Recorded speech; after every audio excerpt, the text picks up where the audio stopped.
सांसद में गर्जा नर्मदा माटी का लाल। सांसद ने देसी कहावत कहते हुए विपक्ष को कहा मूसरचंद। यह बजट विकसित भारत के संकल्प को पूरा करने वाला बजट है, सांसद दर्शन सिंह चौधरी का कहना है। गन्ना जोन क्षेत्र घोषित करने, सहकारी मिल का गठन, नर्मदांचल लोक धान का जीआई टैग, गेहूं और मूंग के processing unit, staff dam, Pachmarhi के पर्यटन को विकसित करने की अपेक्षाएं रखी सांसद ने। संसद भवन नई दिल्ली में 18वीं लोकसभा के द्वितीय संसद सत्र में सोमवार को होशंगाबाद नरसिंहपुर लोकसभा सांसद दर्शन सिंह चौधरी ने बजट पर अभिभाषण करते हुए होशंगाबाद नरसिंहपुर रायसेन की जनता जनार्दन की ओर से आभार प्रकट किया। चौधरी ने कहा कि वित्त मंत्री निर्मला सीतारमण ने जो बजट पेश किया है वे प्रधानमंत्री की दूरदर्शिता एवं विकसित भारत के संकल्प को पूर्ति करने वाला है। ये बजट देश के विकास और किसान, महिला, युवा और गरीबों के कल्याण का बजट है। सांसद चौधरी ने विपक्षी आरोप को गलत ठहराते हुए कहा कि हमारे गांव में देसी कहावत चलती है जो विपक्ष पर सही बैठती है कि करी ना खेती करे फंद, इस कारण जय मूसरचंद। उन्होंने कभी खेती नहीं की, इसलिए उन्हें किसान दर्द भी पता नहीं, और जब कांग्रेस ने नीतियां बनाई तो खेती घाटे में चली गई।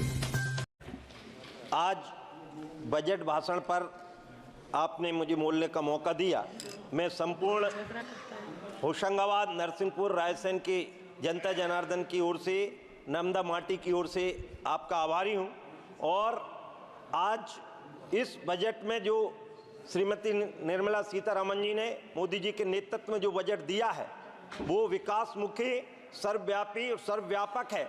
हर वर्ग के कल्याण के लिए, चाहे महिला हो, युवा हो, किसान हो या गरीब हो।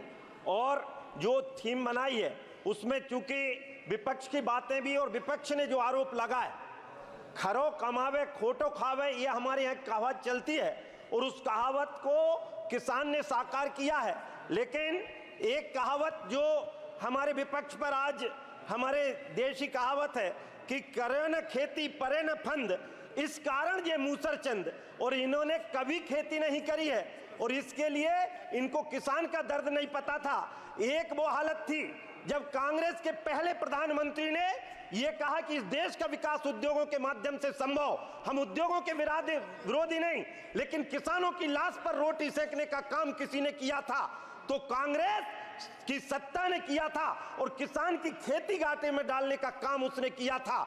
हमारी सरकार जो मूल 4 थीम पर काम कर रही है कि किसान की लागत को कम करना, उसके उत्पादन को बढ़ाना, उसकी मूल्य की गारंटी होना, और जब कोई उस पर प्राकृतिक आपदा आ जाए तो उस प्राकृतिक आपदा में उस संकट की रक्षा का काम सरकार करे। और इन चारों आयामों में माननीय मोदी जी ने सफलतम काम किया है, जिसके कारण अब मैं दावा कर रहा हूं कि कांग्रेस के जमाने में मेरा किसान खेत छोड़ चुका था, खेती से दूर भाग रहा था। कोई भी किसान अपनी बेटी का विवाह किसान के घर में नहीं करना चाह रहा था, कोई भी अपने बेटे को किसान नहीं बनाना चाह रहा था।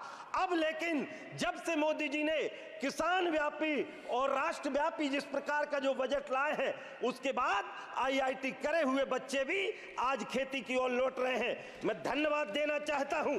आज जिस प्रकार का ये बजट आया है, ये इस बजट को मन आनंद से भरा हुआ है। ये अमृत काल का बजट है और दूरदर्शिता, विजन और भारत के संकल्प का बजट है। ये बजट 2047 का मॉडल तैयार कर रहा है जो सशक्त, समृद्ध, शक्तिशाली और आत्मनिर्भर भारत बनाने का बजट है। आज इस बजट के माध्यम से जहां हमारी कृषि की उत्पादकता पहली प्राथमिकता है, और पहली बार आज तक का सबसे बड़ा बजट 1,52,000 करोड़ केवल किसानों के लिए देने का काम किया है।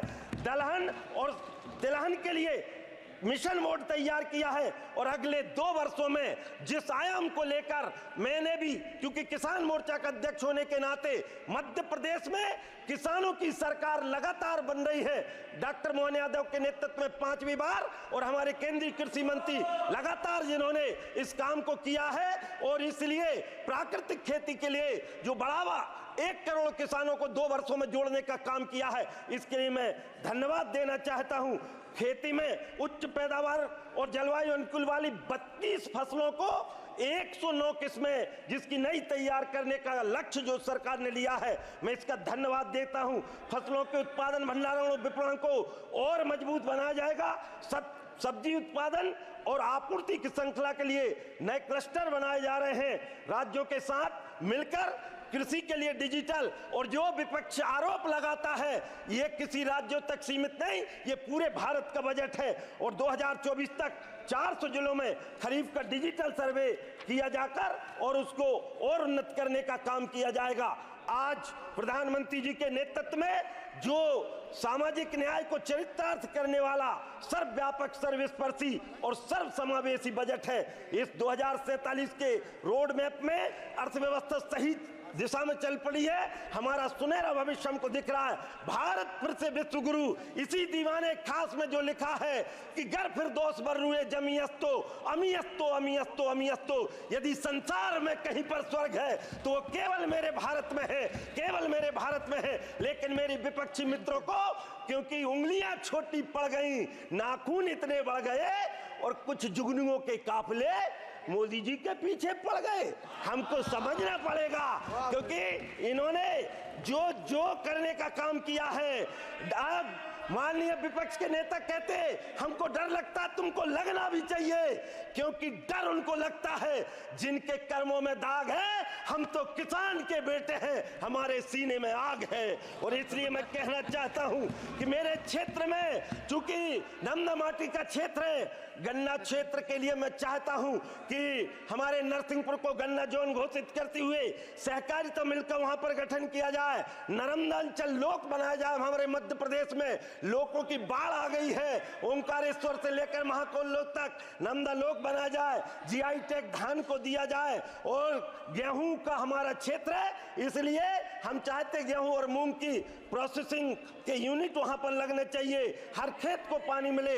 इसके लिए छोटे छोटे स्टाफ डैम हमारे बढ़ने चाहिए और पर्यटन विकास की दृष्टि से आगे काम बढ़ना चाहिए। और इसके लिए पचमढ़ी को ज्यादा